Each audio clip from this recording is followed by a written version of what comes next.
Danes smo izvedli vajo državnega pomena, vajo Fraport. To gre za vajo v primeru nesreče na zrakoplovu.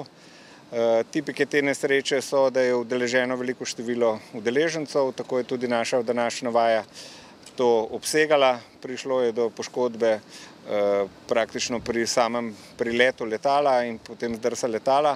V letalu je bilo čisto točno 146 potnikov, 6 člani posadke, od katerih je bilo več kot 100 poškodovanih.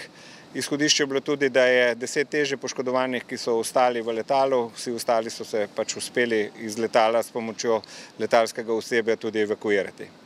Namen te vaje je bil preveriti usposobljenost različnih reševalnih služb in ekip, njihovo sodelovanje na terenu in predvsem tudi preveriti sposobnost zdravstvenega sistema za delovanje v COVID razmerah, za sprejem tako velikega števila pacientov oziroma oskrbovancev in enako tudi, bomo rekli, ker tudi reševalne službe delujejo v COVID razmerah, tudi sodelovanje in pa tudi delovanje in zagotavljanje praktično vseh teh ukrepov.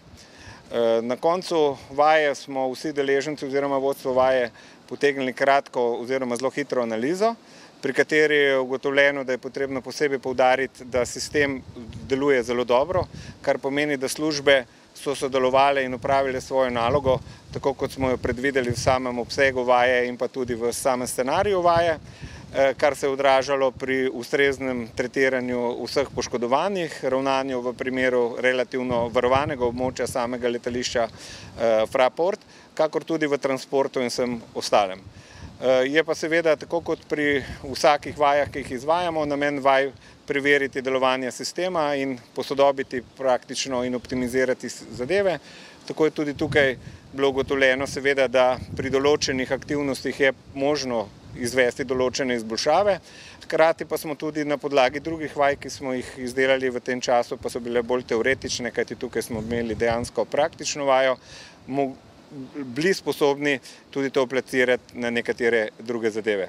Tako da ne glede na to, da se nahajamo v COVID razmerah, še enkrat o poudarku je naša zahvala vsem sodelujočim. Na vaji je sodelovalo več kot 320 oseb, nekaj je bilo prostovoljnih, nekaj pa tudi profesionalnih služb v tem sistemu in dejstvo je, da take vaje je potrebno tudi v teh razmerah organizirati in izpeljati, ne samo iz vsebinskega dela, ampak tudi, kot je bilo že večkrat povedano, tudi v sistemu delovanja v zelo specifičnih razmerah, zaradi tega, da ne poslabšujemo še nekaterih drugih razmer v COVID-u in hkrati tudi pri samih poškodovancih.